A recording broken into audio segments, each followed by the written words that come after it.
I am not a professional trader yet, but this is exactly how I study my Forex chart as a beginner. If you are new and confused by the charts, this will help. I am ICEKID FX and I've been learning Forex seriously. And this video is not all about the strategies, but it's about my processes. So let's go ahead step by step on how I analyze and how I study my charts. So let's go. I first start by looking at a bigger picture. So the first thing I do is to zoom out on the chart and go on the higher time frame, like a 1 hour, a 4 hour, or even a daily time frame or a weekly time frame for me to see the clear trend of the market. So the first thing I do is to look at the higher time frame, and other thing is to overall direction. What is the direction trying to tell me? So by doing that, I'll know what the direction is all about and what the direction is telling me. And the other thing I look for in the chart is to avoid the noise. Step one, I first start by looking at the bigger picture of the market. And the first thing I do by doing that is to zoom out on my Forex chart and then go on the higher time frame. It's either the 1 hour, the 4 hour, or even the daily or the weekly time frame for me to see the overall direction of the market. And I try by all means to avoid the noise on the smaller time frames like the 1 minute, the 15 minutes. I try by all means to avoid all those noise in those directions. So by me doing that, I just set myself a goal that if I don't understand the bigger picture, then I won't go forward. So step two, I look at the market structure. So for those of you who don't know what a market structure is, I dropped a video last week talking about a market structure and explaining everything you need to know about a market structure, right? So in this step two, I first look at the market structure, how the market is actually moving. Is it either in a trend or in a range? So the other word is consolidating. That's another word of a range. So I look at the trend and the range and to see how the market is actually truly moving during the day, right? And then I spot the higher highs and higher lows.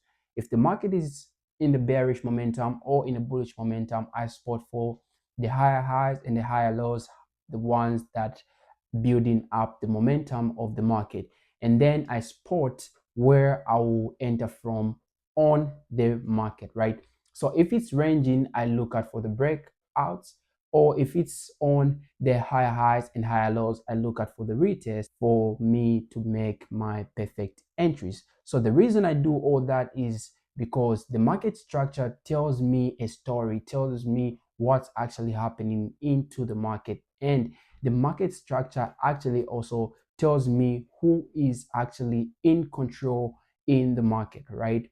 And then step three, I actually ignore most things.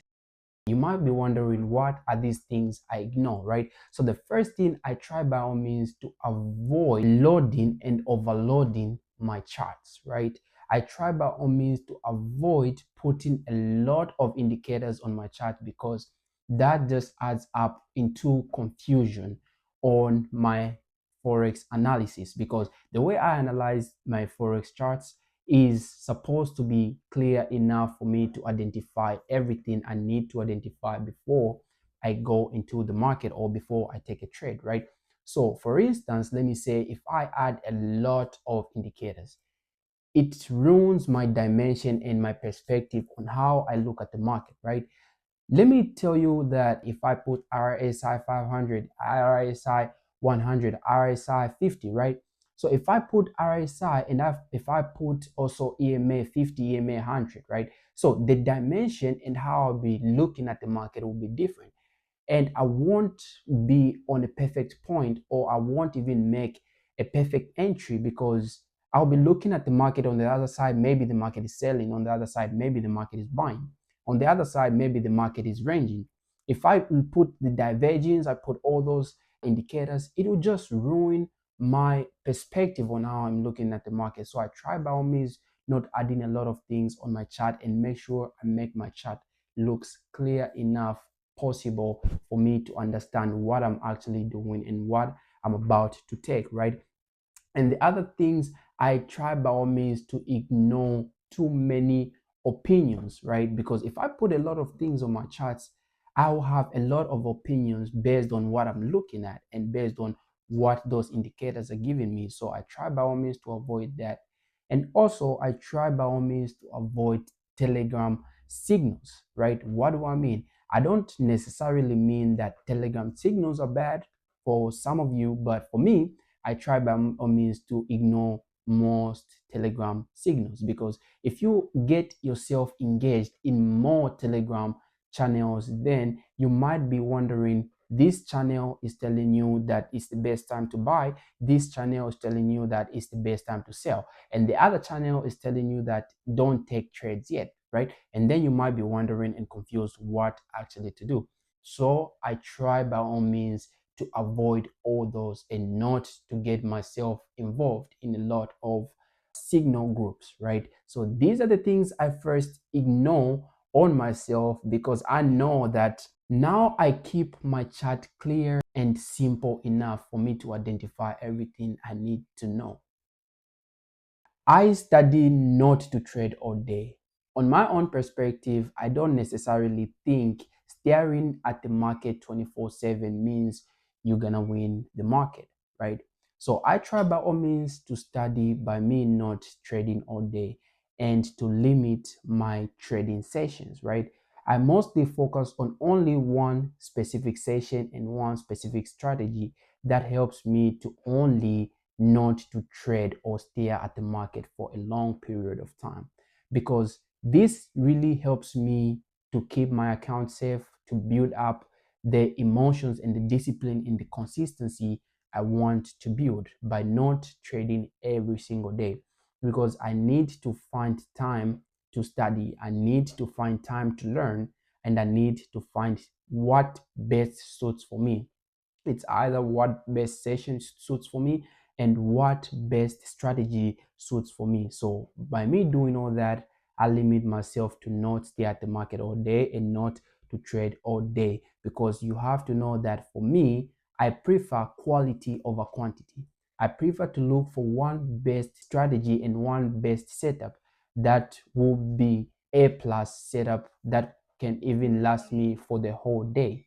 And I also avoid over trading, because trading too much doesn't mean that you will win too much, because over trading just simply means it's adding on yourself to blow your account way fast. So I try by all means not to over trade and to make my trading rules and to follow my trading rules. So I have followed my trading rules, which is only 2 trades a day, and max, if I hit my daily target on one trade, then I'm done for the day, right? That's all I do and avoid trading a lot of setups. So more screen time doesn't mean more skill, but it actually kills your momentum as a trader, because you have to know what fits for you and what's the best strategy works for you, right? So that's for my own thing. Step 5, I focus on consistency. The goal isn't to win more or to win every single day, but the goal for me is to build up myself, to build up my career, and also to build up my mentality by having the perfect discipline, the perfect consistency, and also to learn how to control my emotions. That's the key point of my trading career, because I need to understand myself and I need to build my habits and I need to learn some patterns. I need to learn new things every single day, right? So the goal for me is just not to make more wins, but to actually learn every single day. And I try by all means to learn from the market. What the market is actually giving me is what I actually make sure I stay disciplined to my rules, to my career, and I stay disciplined to what I'm desired to do, right? I do rather to be consistency and to be on lucky trades, right? So you might be wondering, why did I come up with all that? Because consistency builds you and builds your habits. Let me say, if myself, I set my rules to say I will only be taking 2 trades every single day.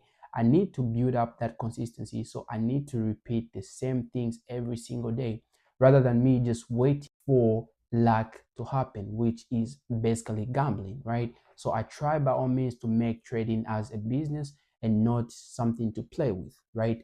This is the Forex study I myself, ICEKID FX, I have been studying on and I have been following. It's simple, discipline, and actually also focus on learning, right? So if you are a new beginner learning more about Forex trading, I be posting videos Monday, Wednesday, and Friday. So make sure you hit that subscribe button and also turn on your notification for you to receive more and more videos. So you have a nice and blessed day.